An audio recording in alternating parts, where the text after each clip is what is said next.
좀 너무 그래? 어제는 예뻤는데. 아, 그랬어? 오토바이 타고 와가지고 이 정도면 됐어? 아, 거지 같구나.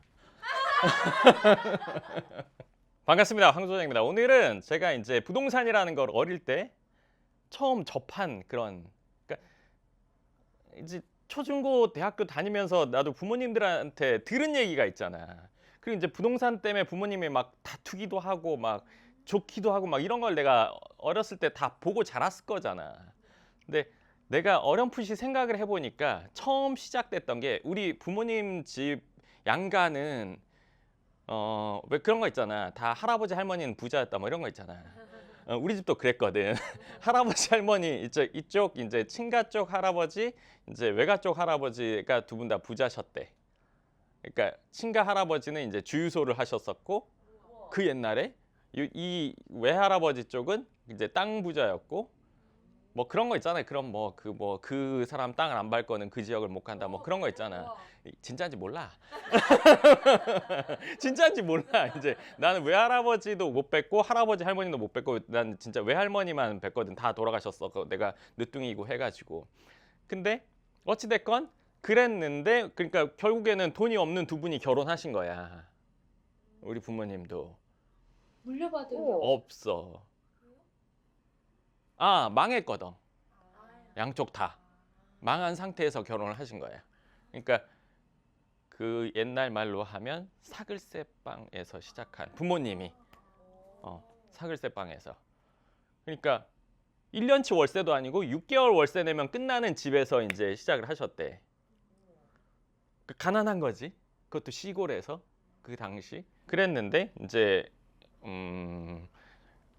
서울로 이제 오시게 됐고 그러면서 이제 서울에서 이제 좀 자리를 잡아가는 과정을 내가 다 겪었을 거잖아. 그러니까 어릴 때 이제 어머니가 특히나 사업을 하셔가지고 이렇게 돈을 벌었는데 내가 처음 부동산이라는 걸 인식했던 건 뭐였냐면은 엄마가 말 편하게 엄마가 돈을 벌어서 집을 살려고 한 거야. 근데 어떤 상황이었냐면 집이 예를 들어서 1억이야. 1억을 다 모아서 살려고 한 거야.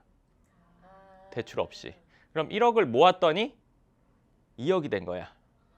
2억을 모으니까 3억이 된 거야. 3억을 모으니까 5억이 된 거야. 이걸 못 쫓아가는 거야. 돈을 계속 벌어도 우리 부모님 돈을 잘 벌었지만도 근데도 이 집값 올라가는 걸 못 쫓아간 거야. 이쪽 할아버지 양쪽 할아버지 일찍 돌아가셨고 망했어. 그러니까 부모님은 대출이라는 거를 좋아할까? 그리고 그 옛날에는 대출에 대해서 안 좋게 생각하는 부정적으로 생각하는 이게 있잖아. 그러니까 대출 없이 집 사야 된다는 생각으로 계속 벌어서 쫓아간 거야. 근데 평행선이지. 계속 이렇게 된 거야. 그러니까 엄마가 하는 얘기가 그때 당시에 뭐 예를 들어서 경기도권이나 아니면 이런 데다 외곽에다 집 샀으면 훨씬 부자 됐을 거라고 얘기를 하시더라고. 근데 어찌됐건 이걸 못 쫓아가서 계속 이게 된 거야. 그러다가 결국 대출을 얼마 해서 집을 샀어. 그래서 우리가 첫 자가가 내가 고등학생 때야. 우리 집이. 고등학생 때 첫 자가를 사게 됐고 그 집을 리모델링을 깨끗하게 해서 들어가서 살았단 말이야. 그러니까 그 상태에서 집을 한번 이사를 했었나? 뭐 하여간 그거는 긴가민가 해. 그리고 나서 그 집을 팔고 진짜 과감한 결단을 한 거지. IMF 때 그 집을 팔고 건물을 샀어. IMF 때요? IMF가 터지고 한 1년 있다간가 사업이 급격히 어려워지고 모든 게 완전 힘들어진 상태에서 우리 어머니의 결단이 있거든. 그러니까 이대로 가다가는 사업 망하면 집 한 채 남는데 그러면 뭐 먹고 사냐 이 생각을 하게 된 거지. 그러다가 이제 부동산을 가서 가게 자리를 새로 옮길 사무실 자리를 찾다가 그 부동산 사장님이 건물 하나 보는 게 어떠냐고 했다가 우연찮게 건물을 봤다가 오래된 건물, 그러니까 오래된 다가구 건물 예전에 위치가 좋았던 거 그거를 이제 보게 된 거야. 그래서 그때 결단을 내렸던 게 그 아파트에서 리모델링해서 잘 살다가 이걸 팔고 우리는 어디로 갔냐면 투룸 빌라로 갔어. 그러니까 집이 완전 좁아서 집이 막 짐으로 가득 찼어. 그래서 진짜 막 잘 공간밖에 안 남는 뭐 이런 데로 갔단 말이야. 근데 나는 그때 군대에 있었어. 그러니까 이제 가족이 적으니까 그러니까 이제 거기로 가신 거지. 그리고 나서 그 건물을 오래된 건물을 짓는데도 고생을 엄청 했어. 그러니까 사고 명도하는데도 엄청 오래 걸렸고 명도가 너무너무 힘들었어. 1년인가? 왜냐면 또 거기가 위치가 좋아서 고깃집이 있었거든. 2층에는 주인이 살고 있어서 명도가 금방 됐었나? 뭐 하여간 그러고 이 고깃집이 안 나간다고 해서 또 명도 소송하고 막 이러느라고 명도 소송하면 1년이거든. 최소 6개월에서 뭐 1년 사이 걸린단 말이야. 그러면서 이제 이걸 명도를 하게 된 거야. 그러고 나서 공사를 시작했는데 처음 하는 공사잖아. 처음 하는 공사를 하면서 제일 하기 쉬운 실수가 내가 예전에도 얘기했지만 아는 사람 통해서 하는 게 제일 실수가 일어나기 쉽거든. 그러니까 실력이 검증되지 않은 아는 사람. 그때 이제 친척의 친한 분에 한 거야. 그분은 친척의 친한 분은 뭐 건설회사를 하는 것도 아니고 이제 쉽게 말하면 현장 소장 뭐 이런 걸 조금 지방에서 조금 해본 것뿐이었던 거야. 그러니까 그분들이 또 와서 지방에서 였는데 강남에서 건축하니까 잘 모르고 한 거야. 그러면서 옆집과의 그 민원으로 인해서 지금은 공사금지 가처분 떨어지기가 어려운데 그때 이걸 잘못 진행을 한 거야. 장마철에 시작을 했는데 뭐 그건 뭐 원망할 수도 없고 뭐 다 그런 거지 뭐 처음에는 원래 그런 거니까. 그러니까 장마철이 걸렸는데 비가 많이 왔는데 그 비가 많이 와서 여기가 이제 물이 이제 지하만 파놨으니까 물이 찼을 거 아니야. 근데 이제 옆집에서 우리 때문에 뭐 비가 샜다고 해서 안전진단하고 막 별 난리가 돼서 또 한 1년 넘게 멈춰 있었어. 근데 알고 보니까 여기는 원래 비가 샜었어. 그러니까 해당 건물이 문제가 있는지 없는지 알려고 판단해 보려면 인근에 있는 철물점이나 이런 데 있잖아. 방수하는 업체. 그 지역에 다니다 보면은 그 집이 문제 있는지 없는지 알 수 있어. 근데 이제 그때는 몰랐지. 그리고 이미 공사금지 가처분 떨어지고 재판 중에 그걸 알게 된 거야. 그래서 그 사람이 이제 뭐 증인을 서준다고 했다가 그 증인 서주기 며칠 전에 또 안 한다고 한 거야. 그래서 또 이 사람이 그 또 다 이제 얼마씩 주겠다 이렇게 하고 여기 있던 세입자도 원래 샜던 게 맞은데 원래 안 그랬다고 주인이랑 말을 맞추고 보상금 받으면 나눠주겠다고 했는데 이 주인이 되게 악독한 사람이거든. 유명해. 근데 돈 다 받고 아무도 안 챙겨줬어. 그래서 여기서 다시 뭐 어쩌고저쩌고 이미 재판 끝냈는데 이 사람도 나쁜 사람이지. 자기가 받아먹으려 했다가 못 받아먹은 거. 받아먹었으면 아무 문제가 없었는데 못 받아먹었으니까 그 뒤에 우리한테 와서 또 뭐 항소하라고. 근데 항소하면 우리는 시간이 한참 걸려버리니까 그 우여곡절 끝에 건물을 짓게 된 거야. 그러니까 내가 그걸 다 봤어. 나는 그때 이제 제대해가지고 이제 보게 된 거지. 그리고 이제 건물을 짓고 나서는 이제 좀 안정적인 상황이 됐지. 이제 거기서 거주도 하시면서 이제 월세도 받으면서 생활이 이제 일을 안 해도 되는 상황에 이르렀으니까. 뭐 근데 내가 그런 과정을 겪으면서 알게 된 거는 이게 부동산을 사려고 돈을 다 모아서 쫓아가기란 어려운 일이구나. 를 그때 알았어. 그리고 건물을 사서 진짜 고생을 엄청 했지만 짓고 나니까 안정적이 된 거잖아. 즉 이걸 해야 되는구나는 알았어. 이 전체 과정을. 근데 우리 부모님도 처음 돈을 벌어봤잖아. 태어나면서부터 돈을 벌어보고 나온 사람은 없잖아. 그러니까 모아서 대출 없이 살려고 하지만 못 쫓아갔어. 못 쫓아가니까 결국에는 대출을 해서 샀단 말이야. 소득이 많았음에도 그랬단 말이야. 그때는 막 집값이 많이 오르던, 막 요즘도 막 오르던 시기고 있고 지금 정체되기도 하고 막 그런데 이걸 사긴 사야 되는구나는 알게 된 거야. 그리고 모아서만 살려고 하면 이건 어렵구나라는 거는 알게 됐어. 그리고 건물이라는 걸 사는 게 맞구나. 힘든 과정이 있었지만 사는 건 맞구나. 사서 이렇게 해놓으면 좋구나라는 걸 내가 알게 된 거야. 그러니까 나는 건물을 처음 살 때 보통 사람 우리 상담 오는 분들 돈이 많아도 건물 사는 거 망설이잖아. 그치? 나는 망설이지 않았었어. 처음에도 봤잖아. 어릴 때 부모님이 그렇게 하는 거 이게 하는 게 맞구나. 어쨌건 고생했지만 이게 하는 게 맞구나. 그러면은 내가 이 건물을 사서 이렇게 할 수 있고 그리고 내가 이 시장의 임대료를 이렇게 정확히 알고 있으면 이건 하는 건 무조건 맞다. 그래서 그거를 결정하는데 그거 처음에도 며칠 안 걸렸어. 2, 3일? 만에 결정을 하고 나한테도 그게 큰 돈이었지. 근데 돈이 크고 적고가 문제가 아니야. 확실하냐 안 확실하냐가 중요한 거지. 확실한 거를 망설일 필요는 없어. 그러니까 보통 사람들이 생각하는 신중함과 시간 끄는 거는 달라. 신중한 거는 이거에 필요한 정보를 확인하고 고 아니면 스톱을 할 수 있는 건데, 알아보지 않고 더 확인하지 않고 생각을 해본다? 이거는 그냥 시간 끄는 거야. 왜? 두려우니까, 부담되고.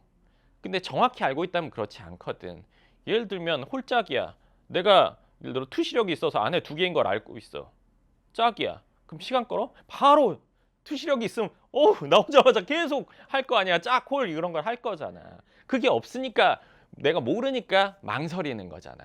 그치? 그리고 잘 모를 때는 금액이 문제가 돼. 내가 모르는데 이만한 돈을 넣어도 되나 안 되나.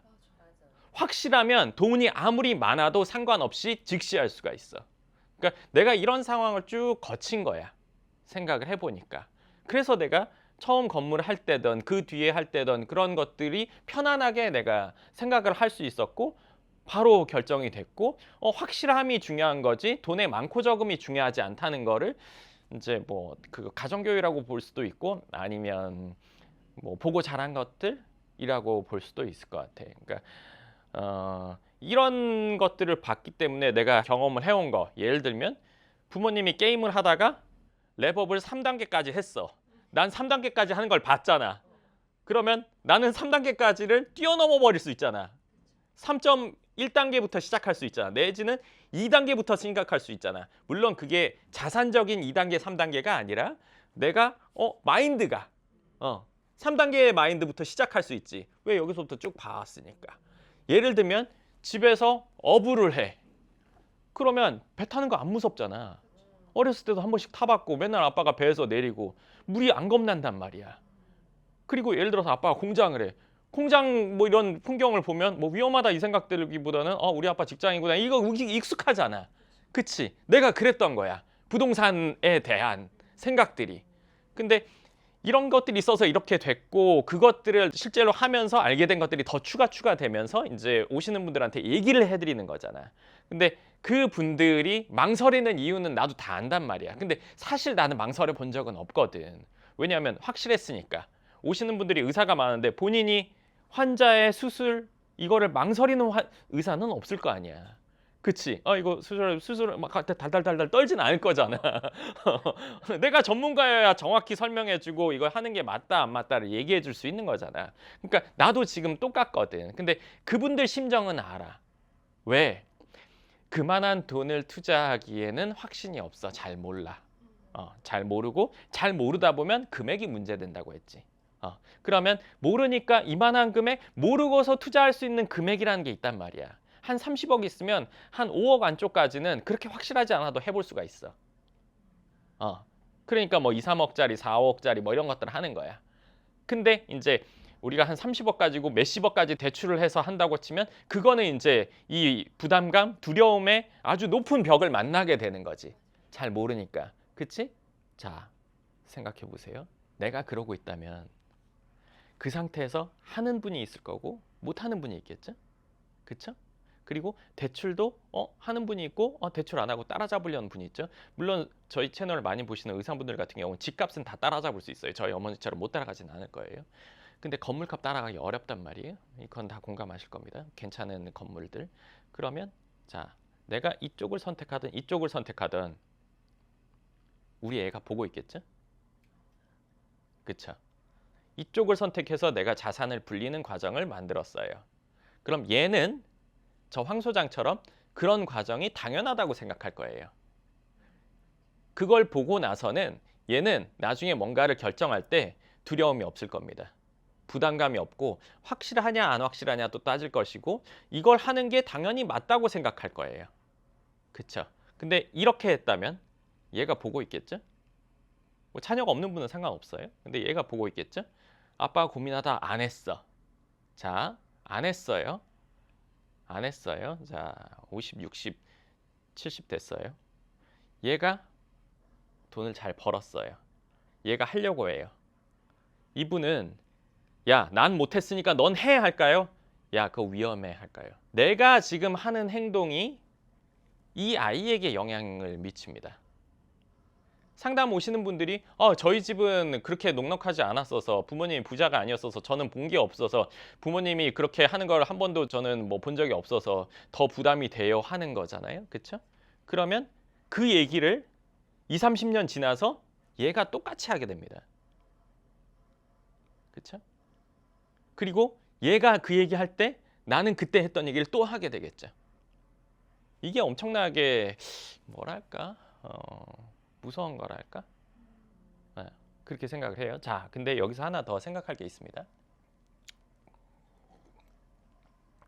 그런 거 저런 거 다 필요 없이 많은 돈을 물려주면 되잖아. 내가 이렇게 해서 부동산 투자 안 하더라도 내가 뭐 40억, 50억 모아가지고 그거 물려주면 되잖아 라고 생각할 수 있습니다. 그러면 이 물려받은 분의 인생에 대해서 얘기를 해드릴게요. 네, 물려받은 분. 이분은 돈을 벌지는 않고 쓰면서 쭉 살았죠. 그쵸? 부모님이 살아있는 동안에는 문제없이 쭉 살았을 거고 돌아가시고 나서는 이분이 자기 어떤 생각이나 투자 마인드나 아니면 일을 뭘 하는지에 따라서 뭐 까먹거나 유지하거나 더 불리거나 할 수 있을 거예요. 근데 돈으로 내지는 이분의 노후 생활까지 다 커버해주는 부모님들이 있습니다. 그러니까 건물 몇 개를 사서 주는 경우도 있고 온실 속의 화초로 평생을 살게 해주는 부모님들이 있어요. 자, 그러면 이 분은 나이가 60이 돼도 70이 돼도 그때까지도 온실 속의 화초예요. 세상 물정을 모릅니다. 네, 쉽게 말하면 공주 왕자로 평생을 살아요. 네, 공주 왕자로. 그리고 대부분 이런 분들이 착해요. 세상 풍파를 뭐 이렇게 그런 거를 경험할 일이 없거든요. 그리고 사람이 대부분 이제 착하고 좋고 이제 호인이고 막 그렇단 말이에요. 근데 남자분들은 까먹는 쪽으로 많이 가게 되고 여자분들은 그래도 지킵니다. 왜냐하면 여자분들은 이제 안정적인 걸 좋아하고 남자분들 중에는 내가 뭔가 해서 보여주겠다 이런 게 있으니까. 근데 이제 돈을 넣고 시작을 하니까 거의 까먹는단 말이에요. 예를 들면 우리가 회사에 들어가더라도 처음에는 막 시행착오가 많잖아요. 그거를 시행착오 할 때마다 10만 원씩 낸다고 하면 월급이 안 남아나겠죠? 네, 그거나 똑같은 거예요. 네, 그러니까 이제 뭐 까먹는 수순으로 가거나. 근데 이분은 왕자나 공주로 평생을 살게 됩니다. 그렇죠? 그러다가 일정 시점 뭔가 내가 뭐 투자를 하거나 아니면 자녀들에게 물려주거나 뭐 이런 것들 내지는 뭐 뭔가 결정을 하거나 이런 게 완전 어린아이 같은 결정을 해요.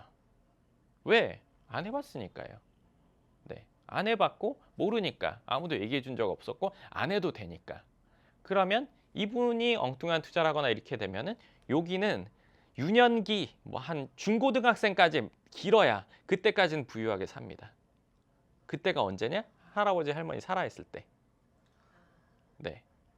그러다가 이제 여기에서 아버지가 그걸 받았다. 그럼 이제 까먹으면은 그때부터 이제 우리 옛날엔 잘 살았는데 이거 하면서 이제 뭐 좌충우돌 해야 되는 거고, 요분이 딸인 경우에는 이게 뭐 남자 여자 무조건 그런 건 아니에요. 이제 성향에 따라서. 근데 이제 남자 성향이랑 여자 성향이랑 좀 갈리는 게 있으니까. 근데 이제 따님인 분인 경우에는 그래도 어느 정도 유지해 가면서 이렇게 가겠죠. 근데 이제 나중에 언제 문제가 되냐? 상속이나 증여할 때 문제가 됩니다. 네. 그러면 이제 반 나누고 이렇게 줘야 되고. 근데 또 이분이 만약에 건강해. 그럼 본인이 언제 줘야 될지도 모르고.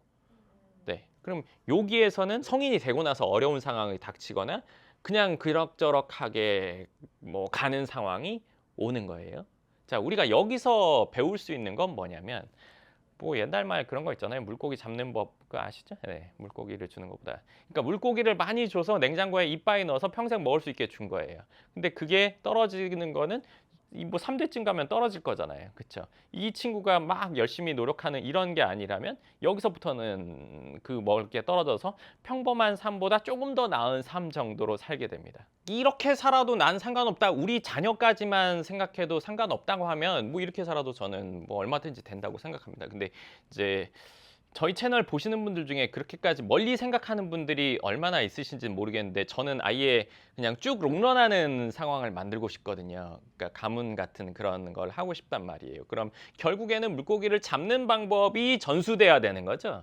네. 꾸준히 전수돼야 되는 거죠. 내 아이가 돈만 있으면 그냥 편안하게 사는 거냐? 그게 아니라 얘가 자기가 뭔가를 벌어서 성취감을 느끼면서 발전하게 하느냐? 그럼 내가 뭘 보여주는지가 아주 중요하다는 거죠. 내가 망설이는 거 나도 알고 있고 내 배우자도 알고 있지만 우리 자녀들도 알고 있습니다. 저희 부모님은 뭐 부동산 투자하면서 뭐 잘 안 됐을 때 막 뭐 다투기도 하고 뭐 좋을 때도 있고 막 별 다 봤단 말이에요, 저도. 네. 근데 그게 결과가 좋았으니까. 물론 결과가 안 좋으면 어떡하냐. 그럼 아예 그거에 대해서 단절하지 않겠냐. 이렇게 생각할 수도 있어요. 우리 자녀가 내가 만약에 잘못되면 그럼 완전 망하는 거 아니냐. 그러니까 정확히 확인하고 체크하고 알아봐야 되는 거죠. 그렇죠? 그러니까 우리가 서울에서 부산 가더라도 가다가 타이어 빵꾸 나는 사람 반드시 있습니다. 그럼 거기서 멈추면 부산 가느라고 이렇게 됐어. 그렇죠? 부산이 잘못한 건 없는데. 그렇잖아요. 그럼 그거 떼워서 가야 되는 거잖아요. 그래서 도착해서 아 여기 좋구나 날씨 좋구나 휴가 잘 왔다 이렇게 돼야 되는 거잖아요. 그게 됐을 때 이 자녀도 그래 어려움이 있어도 가는 거구나. 그러니까 내가 뭔가를 하는 거를 얘가 계속 보고 있다는 거예요. 그렇죠? 우리가 자녀 교육이라는 게 야, 너 뭐 해? 너 공부해? 너 이렇게 해야 돼? 이게 아니라 내 모습을 담는 거잖아요. 그쵸? 뭐 술주정뱅이 자녀에게 술주정 뭐 이런 물론 부모님이 술 먹는 게 너무 싫어서 반대로 가는 경우도 있지만 내가 좋은 걸 보여주는 게 훨씬 낫겠죠. 그쵸? 그러니까 내가 성장하는 모습을 보여주고 내가 알아보고 예를 들어서 내가 해야 될 일들 하면서 큰 결단이라도 그거에 대해서 면밀히 알아보고 내가 발전하는 모습을 보여줬을 때 이 친구도 내지는 이 친구의 아래도 그런 것들이 대물림이 되겠죠. 네, 저는 그래서 오시는 분들이 뭐 이렇게 상담을 하고 이게 이론적으로는 맞다. 이성적으로는. 근데 감정적으로 안 된다. 감정적으로 쉽지 않다. 저는 10분 이해한단 말이에요. 그렇지만 맞고 틀리고가 좋은 거지. 편안하다, 불편하다가 중요한 건 아니잖아요. 그러니까 우리가 자산적인 상승을 하기 위해서는 성장을 하기 위해서는 편한 길로 가야 됩니까? 그러니까 감정적으로든 몸이든 편한 길로 가서 지금까지 돈을 번 경우가 있나요? 그건 없을 거란 말이에요. 감정적으로든 육체적으로든 불편한 길을 갔을 때 이 득이 되는 거잖아요. 물론 감정적으로 육체적으로 다 불편한다고 해서 뭐다 성장하는 건 아니에요. 그렇지만 성장하기 위해서는 이런 것들이 반드시 필요한 거잖아요. 그러면 그게 내가 많은 돈, 내가 책임져야 할 가족, 그리고 앞으로의 미래 이거 다 생각해가지고 부담이 돼, 안 돼? 뭐 리스크가 있으면 어떻게 이게 중요한 게 사실은 아니거든요. 맞다 틀리다 판단하는 거잖아요. 그쵸? 이게 맞아? 아 이게 틀려. 이 길로 가는 게 맞아? 그러면 가기 위한 방법을 찾는 거잖아요. 이랬을 때 우리가 성장이라는 걸 하게 되는 거잖아요. 그러니까 맞는 걸 결정하고 감내하는 거로 인해서 성장이 되는 거. 그리고 내가 성장을 했을 때 이 아이도 그 성장하는 걸 보고 자란다는 거죠. 그러면 그거에 익숙하다는 거예요. 예를 들면 저처럼. 제가 부동산에 부담이 없었단 말이에요. 그리고 부동산 투자 이런 것들을 해야 된다고 생각을 막연히라도 하고 있었어요. 그러니까 20대 중반 때에도 부동산 책을 사서 봤단 말이에요. 요즘에는 유튜브로 막 이렇게 접하기가 쉽지만 그때는 그렇지 않았단 말이에요. 그리고 뿐만 아니라 뭐 책들이 다 어려웠어요. 근데도 그 책을 봤단 말이에요. 사서 보기도 하고 포기했다가 다시 보고 포기했다가 다시 보고 막 어려워서 막 그랬단 말이에요. 그러니까 그 과정을 왜 겪었냐 이거죠. 아무 그런 게 없었으면 본 게 아무것도 없으면 그렇게 쉽지 않았을 거란 말이에요. 그러니까 부모님도 너는 부동산 그 책 보면 좋아 이렇게 얘기라도 있었고 근데 이걸 모든 걸 다 환경 탓으로 돌리긴 힘들 거예요. 제 생각은 그래요. 그러니까 아무것도 안 한 부모님에서 태어났어도 자랐어도 발전하는 사람 많이 있으니까요. 물론 그 비율은 적지만 숫자는 많으니까요. 그러니까 일단 중요한 건 내가 알았으면 해야 된다고 판단이 됐으면 진행하는 거죠. 그렇죠? 그러니까 그리고 그게 됐을 때 얘도 라고 생각을 합니다. 그러니까 이 얘기를 왜 하게 됐냐면 상담을 하면서 나는 건물 처음 할 때 큰 거 할 때 왜 부담이 없었지? 왜 두려움이 없었지? 그리고 지금도 뭐 몇백억이라도 왜 어떻게 이렇게 금방금방 판단을 내리지? 내가 잘나선가? 내가 잘 알아선가? 물론 그것도 있지만 근본적인 원인은 뭘까? 근데 상담을 하다 보니까 이제 상담 오시는 분들이 주로 하는 게 저는 저희 집은 못 살았어 가지고 저희 집은 힘들었어 가지고 그런 거 본 적도 없고 이런 거 한다면 부모님이 반대할 거고 와이프도 그럴 거고 전 대출 없이 살아야 된다고 생각했고 막 이런 얘기를 계속 듣는단 말이에요. 그럼 나는 왜 그런 생각을 안 했지? 나는 왜 그거를 당연하다고 생각했을까? 가만히 생각을 해보니까 어릴 때부터 부동산을 계속 간접적으로, 직간접적으로 계속 듣고 접했던 거예요. 그로 인해서 내가 3단계부터 이제 스타트를 한 거구나 라는 걸 알게 된 거예요. 그러면 전 아직 자녀가 없지만 내가 예를 들어서 애를 낳으면 얘한테도 당연히 그런 얘기를 할 거 아니에요. 뭐 이렇게 하는 얘기를 들을 거 아니에요. 그럼 이 친구는 당연히 그럴 거라고 생각을 할 거잖아요. 그러니까 제가 3단계부터 시작했으면 얘는 7단계, 8단계부터 시작하겠죠. 그렇죠? 그러니까 그거를 하게 해주는 게 나의 역할인 거잖아요. 그렇죠? 그러니까 그래서 내가 뭐 이런 얘기를 많이 듣고 자라서 내가 그런 게 없었나 보다 생각을 하게 돼서 얘기를 했는데, 중요한 거는 뭐 얼마 전에 어떤 분이 뭐 그런 얘기 썼는데, 저는 뭐 재벌 2세가 꿈인데 아버지한테 뭐 얘기를 꼭 해야겠다. 그게 우스갯소리긴 한데, 중요한 거는 사람은 자기 외에 다른 사람을 변화시킨다는 거는 거의 없는 일이거든요. 그러니까 우리 부모님이 하길 바라는 거는, 우리 부모님이 나 전교 1등 하기 바라는 거나 똑같잖아요. 어차피 서로 안 돼. 어차피 서로 안 돼. 동상이몽이야. 나는 너, 너는 나, 뭐 이렇게 돼버리면 그건 어차피 안 되는 거죠. 뭐 배우자도 마찬가지. 너가 이렇게 했으면 좋겠네. 너가 이렇게 했으면 이렇게는 안 되잖아요. 본인이 하는 거밖에. 그럼 내가 했을 때는 주의가 바뀌는 거죠. 가장 가까운 사람부터 그런 생각이 바뀌는 거니까 고민이 중요한 게 아니라 맞냐 틀리냐를 생각해 보는 게 중요한 거라고 생각을 해요. 물론 내가 강남에 건물 가지면 너무 좋겠는데, 이건 좋은데 여기 이 허들이 겁나서 못 넘어가는 거잖아요. 그쵸? 네. 그걸 이제 나만 두려워할 거냐, 이제 우리 자녀도 두려움 속에 살게 할 거냐, 20, 30년 뒤에 내가 한 얘기를 이 아이가 하게 해주겠느냐, 그게 중요하다고 생각을 뭐 했어요. 질문 있습니까? 저도 어렸을 때 이제 부모님이 음. 대출 받아서 집을 사면은 음. 대출을 되게 빨리 갚으려고 음. 되게 애쓰시는 거예요. 음. 그래서 이거는 빨리 갚아야 되는 거구나. 진짜 온 가족이 합심해서 갚았거든요. 근데 이제 시간이 지나니까 엄마가 그때 대출 갚는 게 아니라 그 돈으로 하나를 더 샀어야 했는데. 그래. 네, 그렇게 이제 말씀하시니까는 뭔가 같이 노력했던 게 뭔가 약간 허무해지면서 정말 그렇게 하면 안 되는구나를 이제 좀 알았죠. 그게 1단계의 생각이라니까. 그러니까 1단계의 생각 여러 가지가 있는데, 재테크를 하기에 부적절한 1단계의 생각. 그러니까 대출하면 안 돼가 첫 번째. 두 번째가 대출하면 대출부터 빨리 갚아야 돼. 이 두 가지 생각. 그리고 금액이 많으면 뭐 이게 어쩌고. 근데 이 생각들로 인해서 발목이 잡히는 경우가 대부분이거든. 근데 이거를 언제 깨닫냐? 50대 중반이 넘어서 깨달아. 50대 중반이 넘어서. 그러면 그때는 이미 뭘 하기가 어려워. 시간이 지나야 아는 것들이란 말이야. 지금 얘기를 해도 체감 못하는 분들이 많을 거야. 그리고 머리로는 맞는 것 같은데 행동이 안 된단 말이야. 그러면 우리 애도 그게 안 돼요. 네.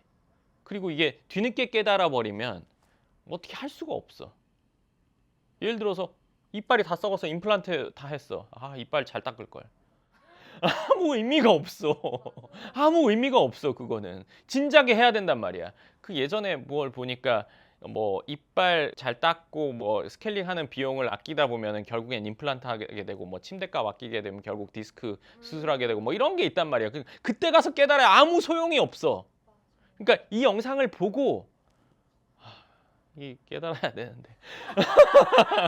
이게 진짜 누군가한테는 20년 땡겨주는 거고 누군가한테는 30년 땡겨주는 거란 말이야. 해본 사람이 얘기한 거는 그거는 믿어도 되거든. 근데 지금 시대는 아니잖아. 또 다르잖아. 또 이제 뭐 금리가 높잖아. 뭐 지금 뭐 예를 들어 경기가 안 좋잖아. 이런 얘기 하실 거란 말이에요. 10년 뒤에도 그 얘기를 할까? 과연? 20년 뒤에도 과연 그 얘기를 할까? 그때 했어야 됐는데 이 얘기를 할까요? 그러니까 이거를 이제 생각을 깨는 건데, 내가 깨줘야 주르륵 깨지는 건데, 그러니까 내가 안 깨진 걸 받은 거죠. 그리고 더 단단하게 만든 거죠. 쉽게 말하면. 네, 더 단단하게. 그러면 얘는 더 단단해지겠죠. 더 강력하게. 네. 그러니까 결국엔 물려줘야 되는 건 마인드와 생각과 행동할 수 있는 그 예를 들어서 결단력, 이런 것들이 물려져 줘야 돈이 있든 없든 상관없이 발전하고 적어도 지키고가 된 거라고 생각이 들더라고요. 근데 참 그게 쉽지 않죠. 아무리 얘기를 해도 마음에 부담이 되는 거는 하려고 하면 이게 떨리거든. 이게 떨린단 말이야. 근데 그렇지 않고서는 지금 그 상태로 이제 유지한다고 한번 계산을 해보면 이게 딱 그냥 안 된다고 판단이 쓰긴 할 텐데 참 쉽지 않은 일이라는 건 저도 충분히 압니다. 그러니까 이 영상을 보고 뭐 적어도 한 몇천 명이 보시는데 몇천 명 중에 한 명이라도 깨면 뭐 성공을 하고 생각합니다. 네, 좋습니다. 오늘 영상 참 이게 제가 과거를 쭉 돌이켜 생각해 보다 보니까 저한테는 그런 과정들이 있었고 자라오면서 그런 얘기를 들었고 제가 이전에도 얘기했던 것 중에 하나가 제가 뭐 자산적으로 부모님한테 지금까지 받은 적은 없지만 생각을 받았기 때문에 생각 금수저다 이런 얘기를 했는데 이걸 보고 그렇게 바뀔 수도 있는 거잖아요, 누군가는. 그래서 그런 의미에서 오늘은 이야기를 했습니다. 그럼 오늘 영상 여기까지 하고 또 다음 영상에서 뵙겠습니다. 감사합니다. 어머니 되게 곱게 저희 봤잖아요. 어. 봐서 그렇게 고생하셨던. 우리 집 부모님 완전 그 고생을 많이 하셨어. 편안하게 말했어. 그렇지 않아. 우리 엄마 좀 무서워 보이는 부분이 있거든. 어렸을 때 엄마하고 막 좀 그랬단 말이야. 그 나이 때 그 고상함 어. 그런 분위기가 풍겨가지고 그냥 되게 그렇게 막 정말 강남 어머니, 청담동 며느리 같은 그런 느낌이 좀 있어요. 그치. 그게 나도 비슷해. 나도 막 고생하고 이런 게 없어 보이잖아. 그 비슷한 것 같아. 그 고생한 티가 나는 거는 별로 매력적이지 않잖아. 그래, 그 사람 힘들었고 그런 뭐 그럼 다 알겠어. 근데 좀 그렇잖아. 나도 그런 건 싫거든. 그 부티 귀티가 나는 게 더 낫지. 나 스스로도